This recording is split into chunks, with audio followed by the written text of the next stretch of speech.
आनंद धारा, एक यात्रा अज्ञान से ज्ञान की ओर, दुख, क्लेश और कष्ट से आनंद की ओर। एक युवक का प्रश्न था कि मैं जब भी कुछ करने के लिए चलता हूं मेरा मन बहुत भटकता है। अब प्रश्न चाहे जिसका भी हो, लेकिन उत्तर सभी के काम आएगा, क्योंकि सबका मन भटकता है। बच्चों का मन यदि पढ़ाई में लग जाए तो पता नहीं क्या कर जाएं। काम करने वाले व्यक्ति का मन यदि उसके काम में लग जाए तो उसमें जबरदस्त कुशलता आ जाए। साधक का मन यदि साधना में लग जाए तो उससे सिद्धियां प्राप्त हो जाएं, अनेक शक्तियां उसमें हो जाएं। लेकिन यह मन चंचल है, भटकता बहुत है और हम इस नियंत्रण में नहीं कर पाते। इस वीडियो में हम मन को नियंत्रण में करने की 3 विधियों के बारे में जिक्र करेंगे। ये 3 प्राथमिक विधियां आपके बड़े काम आएंगी। ध्यान से इस वीडियो को अंत तक जरूर देखना। पहला जो कदम हमें उठाना है, हमें मन के साथ मित्रता करनी है, मन को शत्रु नहीं समझना है। यहाँ से दिक्कत शुरू होती है। जब भी हम कुछ काम करने को चलते हैं, सोचते हैं इस मन ने परेशान कर दिया है, इधर उधर भागता है। दिमाग में ये बात आई कि मन और ज़्यादा ताकतवर हो गया, क्योंकि आपकी मन की भावनाओं ने उसको और ज़्यादा बलवान बना दिया। अब वह आप पर हावी है, आप उसके साथ लड़ रहे हैं और आप निरंतर हार रहे हैं। काश कि आप इस बात को समझते कि मन को दिशा देनी है, मन के साथ लड़ना नहीं है, बड़ी चतुराई से दिशा देनी है। जैसे कि एक पानी की नदी जब बहती है तो कई बार विनाशकारी होती है। जब ज़्यादा पानी आ जाता है, बाढ़ भी आ जाती है। तटवर्ती कोई नगर हो, बड़ा नुकसान उसको हो जाता है। वहाँ के नगर के लोग सोचें कि इस नगर से पहले ही हम नदी के सामने एक दीवार बना देंगे, वो पानी रुक जाएगा। क्या दीवार बनाना संभव है? और अगर बना भी दी जाए तो क्या वो पानी को रोक पाएगी? पर्वत नहीं रोक पाते, पानी की धारा उनको भी काट कर आगे बह जाती है। तो फिर क्या होना चाहिए? होना यह चाहिए कि दीवार बनाने की बजाय बांध बनाने का या बनवाने का प्रयास किया जाए।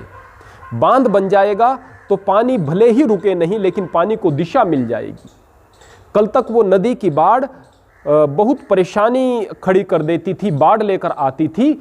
आज वही पानी खेतों की सिंचाई कर रहा है नहरों के द्वारा। बांध से ऊपर से गिरने वाले पानी से विद्युत ऊर्जा बनाई जा रही है।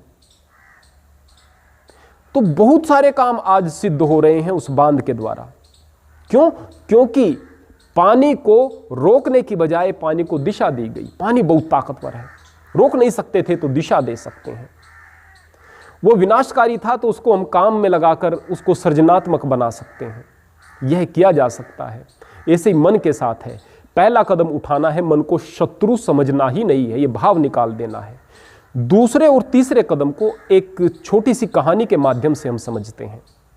अनंतपुर नाम के नगर में प्रकाश नाम का एक बनिया रहता था। उसके पास में बहुत सारी जमीन भी थी और दुकान भी थी।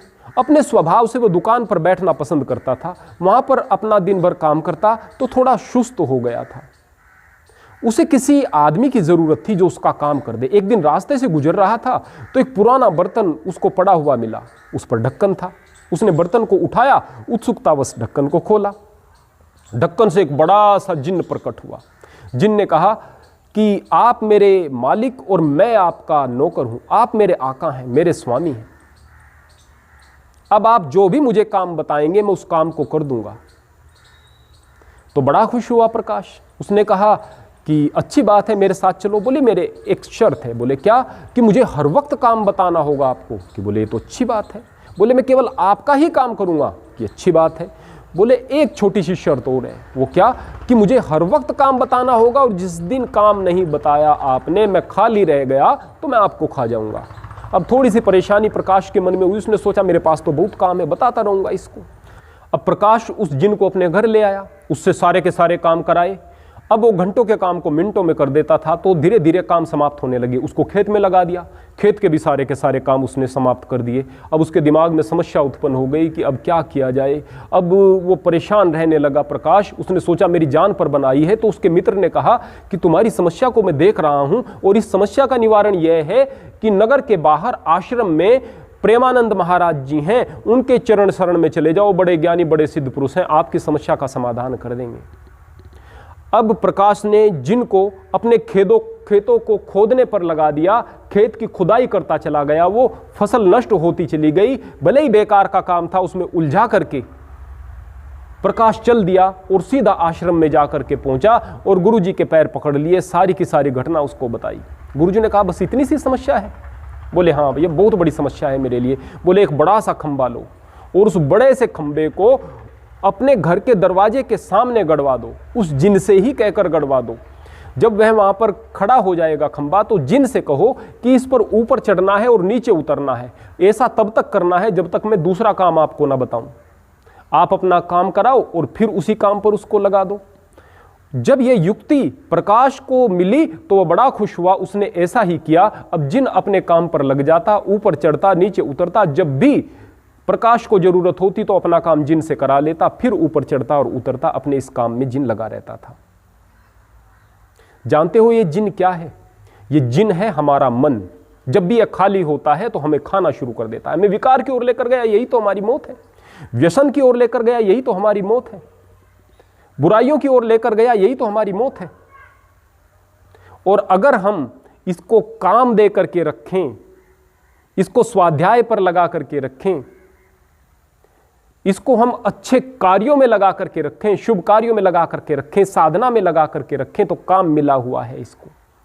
वो काम कब मिला है? जब आपने पहले इसको मित्र बना करके दिशा दे दी थी, तब जाकर के यह काम पर लगेगा। तो जब यह मन काम पर लग गया है, जब आपको कोई जरूरत पड़े तो आप अपने मन के सहायता से, मानसिक ताकत से उस कार्य को भी कर सकते हैं और फिर यहां पर लग सकते हैं। तो इस समस्या का समाधान कैसे हुआ? पहली जो समस्या की हमने विधि बताई थी समाधान की, तो वो थी कि हम मन से शत्रुता न रखें, मन को मित्र बना लें। दूसरी विधि जो कि इस कहानी के अंदर मिली वो यह थी कि हम किसी अच्छे गुरु की शरण में जाएं जो हमारा मार्गदर्शन करता रहे सही समय पर और सही राय दे करके।